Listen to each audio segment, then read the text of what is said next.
I also went, in another trip, I went to visit what I call the backyard of a steel factory in a state called Orissa, in Rourkela. It's one of the largest factories there. And in the backyard, I found, and I went with a man who was working for those children, there were about 300 children who worked there in the sun all day, from 5 in the morning to 6 in the evening.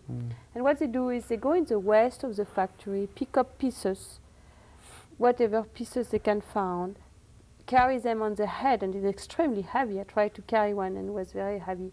And then they sell those pieces. They have no access to water. They have to walk a few miles to have water, and they work again in terrible condition, and nothing is done for those children. Nothing done for their intellectual development, spiritual development, and physical. or physical development. Yes. Yeah. That is really something. I'm just wondering, do you find hopeful signs of change? Yeah, I think it's good that people are starting to talk about it. Not too many, not enough. But you are starting to see a little bit of child labor in the press. That's a good solution. But I think people like Sister Rita are useful because they can show us that with a relatively small budget, you can reach out to those children. You can set up a project where you find a solution, like buying a cow. Then you start a little evening school, and the goal is at least those children will learn to read, write, and for 3 years at least. So even if they go and start to work when they're 16 years old, they will know how to read and write. So if someone gives them a contract, they will know how to read it before signing up. Yeah. I do recall 60 Minutes had a program where a young man, a Canadian, took up the issue of child advocacy. And he went to India, I believe he went to Pakistan and some other countries. But what was very interesting, a little girl sitting in needles, just taking the needles apart. And the diseases that, she was just sitting in disease. And he said, do you realize that you're sitting in disease and just she didn't have no sense, no sense whatsoever. And make a little boy making bricks, you know, and this kind of thing. Yeah. I met Craig, his name is Craig Kilberg, 2 weeks ago. He's part of a coalition called the Coalition Against Child Labor. Yes. And he's amazing, yes, because he can touch, he can talk to many children. He has a strong support, and he's really charismatic.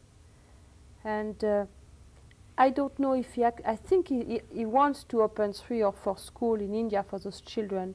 But right now, I think what he's the best at is to let the world know about this, what I call a social disease, those children who are working and being exploited. Well, your sense also of no boundaries, I'm interested in that sense of where some people do not even venture to help their own community, much less venture out to help another community. It seems like Christianity has the message to extend yourself, to go beyond yourself, and not to be selfish. Do you get that sense of Christian spirituality encouraging people to go beyond themselves? Yeah, in my mind, I consider it's called spirituality in action. Is as you start yourself to go beyond yourself, you meet more people. You meet people like Sister Rita. I also met a Lama, a Buddhist Lama, and there is it's an invisible network in the world where you have people who are giving their life for another cause than themselves. And as you start to reach out spiritually to other people, the world becomes a lot more interesting too. Yes. It seems very essential that we have this understanding that Christ did not mean for us to just take care of ourselves and get our own education and drive our own beautiful car and that's it, and other people don't exist. But what strikes me about this is going beyond, you know, most people would do things for their own, as it were, or their own nationality and things like that. That's quite interesting. How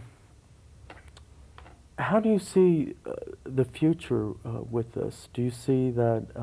I think there's a lot of work which needs to be done. It needs to be talked about. It cannot be left alone. We cannot tolerate children without childhood. Yes. You cannot. I'm sorry. Go ahead. We cannot tolerate to have children who don't have childhood. I think it's a right that children should have their childhood, and more people have to join hand at all the, you know, in Europe, in America, to fight against this disease. And we can see that high school students can do it, college yes. students. High school students can do a little bake sale. For $175, we can buy a cow, for example, and give that to a child, who then will go to school and will cut down his work. So a lot can be done on a very small scale, but reach out so far, or at the other part of the world. You can give a gift to a child, you can give back to a child his childhood, just with a bake sale, as you say, at a high school level, just in our neighborhood. Francoise, what would you say in closing to our listening audience?